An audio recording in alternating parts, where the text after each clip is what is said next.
साफ है कि दिल्ली की चुनावी जंग के बीच दर्ज हुए पुलिस की ये कार्रवाइयां मुद्दा बन रही हैं और केजरीवाल लगातार आरोप लगा रहे हैं कि बीजेपी उनके नेताओं को कमज़ोर करने के लिए पुलिस का तथा अन्य एजेंसियों का इस्तेमाल कर रही है।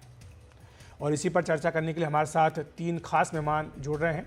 राधिका खेड़ा जी हैं और साथ ही निवांश शर्मा जी हैं, प्रवक्ता आम आदमी पार्टी, और मनोज मिश्र जी हमारे साथ स्टूडियो में हैं, वरिष्ठ पत्रकार। आप तीनों का बहुत बहुत स्वागत है एनडीटीवी इंडिया पर। मनोज जी, शुरुआत आपसे ही करूंगा। आपने देखा जिस तरह से एक दूसरे के ऊपर आरोप प्रत्यारोप लगाया जा रहा है, पुलिस भी इसमें आ गई है, आप किस तरह से देखते हैं? क्या दिल्ली में कभी इस तरह से माहौल चुनाव के दौरान खराब हुआ जैसा अब दिख रहा है? नहीं, मुझे तो याद नहीं है। मैं तो पिछले जब से 93 में विधानसभा बनी है तब से लेके हर चुनाव को मैंने देखा है, नगर निगम से लेके लोकसभा तक। ऐसी स्थिति कभी नहीं आई। और अगर ऐसा है कि कहीं ये सत्य साबित हुआ कि ये ईमेल भेजने से संबंधित कोई राजनीतिक दल है, तो इससे बड़ा दुर्भाग्यपूर्ण मुझे लग रहा है देश और दिल्ली के लिए कुछ भी नहीं होगा। क्योंकि आप कल्पना करें कि जिस दिन ये खबर आती थी कि आज इसको बम रखा गया है और पूरे उस मोहल्ले से लेकर पूरी दिल्ली में किस तरह की भगदड़ मचती थी और किस तरह के तनाव में गार्जियन, पुलिस और हम सब लोग जो पत्रकार हैं, हम सब जीते थे कि पता नहीं क्या होने वाला है।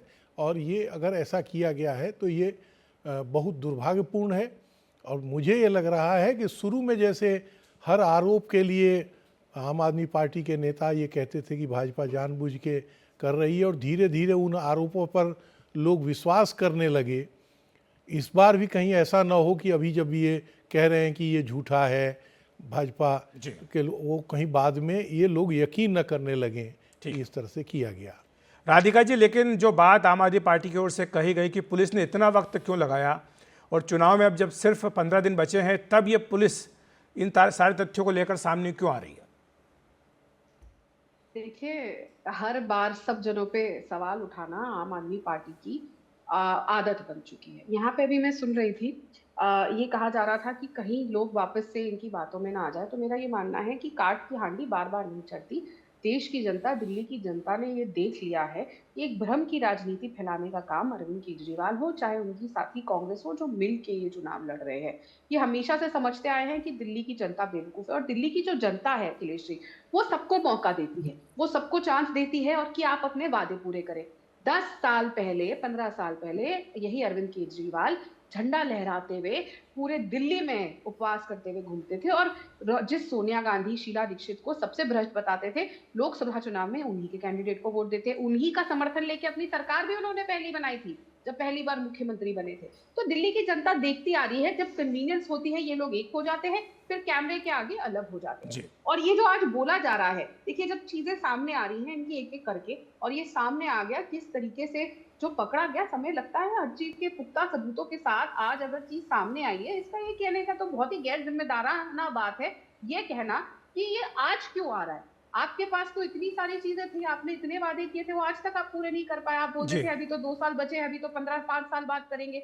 आप अपनी किसी, और आपको तो आगे आगे बोलना चाहिए कि अच्छा हुआ दिल्ली के बच्चे स्कूल नहीं जा पाते थे, माँ बाप के अंदर हमेशा भय रहता था, और आज पता चल रहा है कि जिस डर से लोग अपने बच्चों को स्कूल भेजने से डरते थे, वो किस वजह से हो रहा था। और ये बात भी किसी से नहीं छुपी है कि जो हमारी आज मुख्यमंत्री हैं दिल्ली की, उनके माता पिता भी इसी अफजल गुरु के लिए किस तरीके से बड़े दुखी हुए थे जब उसको फांसी चढ़ी थी। 1984 में खालिस्तानी टेररिस्ट के लिए उन्होंने माफी अपील लिखी थी, उसके बाद भी कई टेररिस्ट के लिए किया। तो जो सांठ घाट है वो अब बहुत क्लियरली सामने आ गई है, और दिल्ली की जनता के सामने आ गया है कि कैसे टेररिस्ट को सपोर्ट करने वाले दिल्ली की जनता को भय में रहने के लिए। हालांकि दिल्ली पुलिस ने किसी दल का नाम नहीं लिया है, लेकिन निवान जी, राधिका जी हो या उनकी जो पार्टी है, वो आरोप लगा रही कि आम आदमी पार्टी इसमें शामिल है।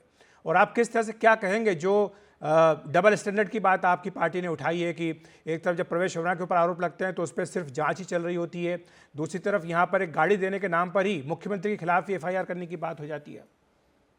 सर देखिए, ये सबके सामने है कि भाजपा कितनी फ्रस्ट्रेटेड है, कितनी डेस्परेट है, ये सबके सामने है। अगर पूरी दुनिया में झूठ बोलने में कहीं ऑस्कर दिया जाएगा तो ये बीजेपी के प्रवक्ताओं को और इनके नेताओं को दिया जाना चाहिए। ये इनका अस्तित्व ही झूठ है, हर बात पे झूठ। शराब घोटाला झूठ, जो इन्होंने हमारे डेवलपमेंट को बदनाम करने की कोशिश करी, झूठ इनकी अपनी एजेंसियों ने इनको झूठा करार दिया। नीति आयोग की रिपोर्ट बताती है, ये बताते थे देश में सबसे ज्यादा महंगाई दिल्ली में, नीति आयोग ने कह दिया कि देश में सबसे कम महंगाई दिल्ली में, तो इनका झूठ एक्सपोज हो गया। कोर्ट ने इनकी एजेंसीज को केस्ड पैरेट कह दिया, इनका झूठ एक्सपोज हो गया। आज मैं आपके चैनल पे भी इनका झूठ एक्सपोज कर देता हूँ। देखिए, इन्होंने बॉम्ब ब्लास्ट की बात करी, देश में 15 अक्टूबर को दिल्ली में बॉम्ब ब्लास्ट की धमकी, 20 अक्टूबर को तमिलनाडु में बॉम्ब ब्लास्ट की धमकी, 24 अक्टूबर को फिर दिल्ली में, 1 नवंबर को जयपुर में, 5 नवंबर को कानपुर में, एयर एशिया को बॉम्ब ब्लास्ट की धमकी, इंडिगो को बॉम्ब ब्लास्ट की धमकी, एयरपोर्ट्स को बॉम्ब ब्लास्ट की धमकी। किसने दी है धमकी? आज संसाधनों को और संस्थाओं को दिल्ली चुनाव से पहले केवल अपने मतलब के लिए और अपने स्वार्थ के लिए यूज करने का काम कर रही है भाजपा। क्या ये बड़ा सवाल नहीं है कि पूरे देश में जो बॉम्ब ब्लास्ट की धमकियां आई उसके पीछे कौन है? कौन ढूंढेगा उन्हें? आज एक इनके इशारे पर कोई आकर ये बोल देता है एक राजनीतिक पार्टी, और उसको ये दिखाते हैं कि वो आम आदमी पार्टी है। हर एक षड्यंत्र के पीछे एक्सपोज भाजपा हुई है। चाहे आप शराब घोटाला लगा लीजिए, देश का सबसे बड़ा घोटाला इन्होंने हरियाणा में किया, शराब लेकिन घोटाला, दीवान 10,000 जी, करोड़ रुपए की लेकिन दीवान एसआईटी जी की जो रिपोर्ट है, सीएजी की और दिल्ली रिपोर्ट में क्या है, मिला? शून्य। जी जी जी, माफ़ी चाहता हूं आपको रोक रहा हूं, लेकिन जो सीएजी की रिपोर्ट उसको लेकर तो मामला आप जानते हैं कि हाई कोर्ट में है। पूछा भी गया है कि आखिर क्या कारण है कि विधानसभा में इनको नहीं रखा गया या विधानसभा का सत्र नहीं बुलाया गया। हम तो यही सवाल कर रहे हैं। अगर ये बीजेपी वाले अब खुद कह रहे हैं कि विधानसभा में नहीं रखा गया, तो फिर अनुराग ठाकुर जी क्या पढ़ रहे थे पेपर में?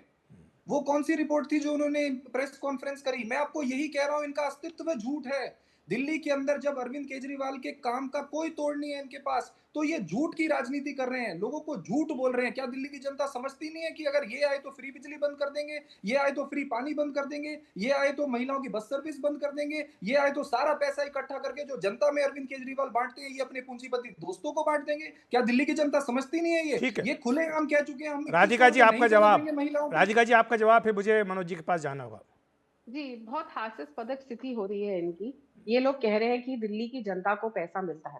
इन्होंने विधवा पेंशन, बुजुर्गों की पेंशन बंद कर दी और गरीबों से 1-1 लाख रुपए ले लिया और उनको घर देने का वादा किया। और आज भी कई साल हो गए हैं, वो गरीब लोग 7-8 हजार लोग आज भी कह रहे हैं महाराज हमें हमारा घर तो दे दीजिए। हमसे पैसे भी ले लिए फिर भी नहीं दिया। केंद्र की सरकार जो योजनाएं लेकर आती है हेल्थ की, वो तक आप दिल्ली की जनता को पहुंचने नहीं देते। 2000 करोड़ का शराब घोटाला करके जो आपने पैसा डकाट लिया, उसकी कंप्लेंट किसने करी थी? कांग्रेस पार्टी ने करी थी। अनिल चौधरी, अजय माकन, राहुल गांधी हो जी, या आपके सुप्रिया श्रेठ हो, सबने प्रेस वार्ता करी थी। उसके बाद भी आप उन्हीं पार्टी के साथ गठबंधन करते हैं, उसी सोनिया गांधी और शीला दीक्षित की पार्टी के साथ, जिसको आप सबसे भ्रष्ट बताते थे। आप लोगों का काम ही है लोगों के ऊपर झूठ बोलना, और आज बिल्कुल साफ तौर से एक्सपोज हो गया है कि वो नाबालिग बच्चा जो कॉल करता था और थ्रेट्स भेजता था, उसकी फैमिली कौन है और कौन सा एनजीओ है और वो किसका एनजीओ है और उसके तार आपके साथ कैसे लेकिन जुड़े राधिका हैं। जी तो अब आप वही बता बात रहे जो हैं। मैंने पहले भी कही थी, दिल्ली पुलिस ने तो किसी का नाम नहीं लिया है, ना तो एनजीओ का नाम लिया, ना किसी पॉलिटिकल पार्टी का नाम लिया, तो बीजेपी आखिर क्यों आम आदमी पार्टी के ऊपर ये निशाना साध रही है? देखिए, सब सामने आया है कि कौन पकड़ा गया है। जब वो सामने आया, जब वो रिपोर्ट्स आई, उसमें हमने पढ़ा, तो रिसर्च करके पता चला। हम कोई हवा में तीर तो चलाते नहीं है। हमारी शूट एंड स्कूट पॉलिसी तो है नहीं अरविंद केजरीवाल जैसी कि वो कुछ भी बोल देते हैं। जैसे आजकल बौखलाए हुए हैं, इतना बौखलाए हुए हैं कि ये बोलते हैं कि कांग्रेस और भाजपा एक है। इससे ज्यादा हास्यास्पदक आपने कभी कोई चीज सुनी? आप अपना पूरा करियर उठा के देखिए अखिलेश जी। कभी क्या पूरे विश्व में कोई मानेगा कि कांग्रेस और भाजपा एक होकर चुनाव लड़ रहे हैं? कभी लड़ सकते हैं, कभी नहीं लड़ सकते। वो बिल्कुल ही मतलब बिल्कुल ही अलग विचारधारा, कुछ लेना देना नहीं, और मतलब सबसे बड़े दुश्मन। तो ये जो बौखलाहट है, देखिए आतिशी जी वो काफी देर से निवान जी कुछ कहना चाह रहे हैं, लेकिन राधिका जी मेरे पास समय नहीं है। निवान जी संक्षेप में अगर आप बोल सके, तो मुझे फिर मनोज जी के पास जाना है। देखिए, झूठ के पांव नहीं होते। हर बात पे इन्होंने पूरा शो आपका निकल गया। एक काम नहीं बता पाए दिल्ली की जनता के लिए क्या किया। झूठ झूठ झूठ झूठ झूठ। ये आपने वो माननीय पूछा ही नहीं, बता प्रधानमंत्री देती जी हूँ। हैं जिन्होंने कहा कि मैं 2 प्रधानमंत्री करोड़ शहरी घर दूंगा, योजना के एक घर नहीं दे पाए। 19,000 इन्होंने कहा नहीं, हम कह रहे उस पर नहीं जा रहे थे, हम लगातार हर दिन इस पर चर्चा कर रहे हैं। निवान जी, राधिका जी आपको रोकूंगा, मनोज जी के पास जाऊंगा। मनोज जी, आपने दोनों को सुना और जिस तरह से एक दूसरे के ऊपर झूठ बोलने का आरोप लगा रहे हैं, आपको क्या लग रहा है कि ये जो मामला है बहुत ज़्यादा तीखा होता जाएगा और जो पुलिस भी इसमें शामिल हो गई है, पुलिस भी अपनी ओर से कुछ बातें कह रही है, तो आखिरकार ये मामला जाके रुकेगा कहाँ? निश्चित रूप से चुनाव स्तरहीन होता जा रहा है और चुनाव प्रचार में वो सारे आरोप लगेंगे। मेरा निवान जी से बस एक ही सवाल ये है कि जब ये परंपरा डली हुई थी कि विधानसभा के आखिरी सत्र में सीएजी की रिपोर्ट रखी जाती थी, इस बार ये परंपरा क्यों तोड़ी गई? सीएजी का काम ही है सरकार की कमियां निकालना। वो चाहे भाजपा की सरकार हो, कांग्रेस की सरकार हो या आम आदमी की सरकार हो, बरसों से हम लोग देखते रहे। तो मुझे ये लग नहीं रहा है कि इस तरह की राजनीति, कौन झूठ बोल रहा है कौन नहीं बोल रहा है सारी दिल्ली जानती है, और ये झूठ तक तो चल जाएगा, लेकिन उसके बाद जो आरोप लग रहे हैं उससे ये चुनाव प्रचार दिल्ली का तो कतई नहीं रह जाएगा, एकदम नीचे इसका गिरता जाएगा। और आरोप प्रत्यारोप में अब प्रधानमंत्री का कार्टून बनने लगा, होम मिनिस्टर का बनने लगा, अरविंद केजरीवाल का। इससे हम क्या साबित करेंगे जो आने वाली पौध है उसके लिए। शुक्रिया आपका मनोज जी। और निवान जी कुछ कहना चाहते थे लेकिन माफ़ी चाहूँगा, समय नहीं है मेरे पास। आपका भी शुक्रिया निवान जी। राधिका जी धन्यवाद।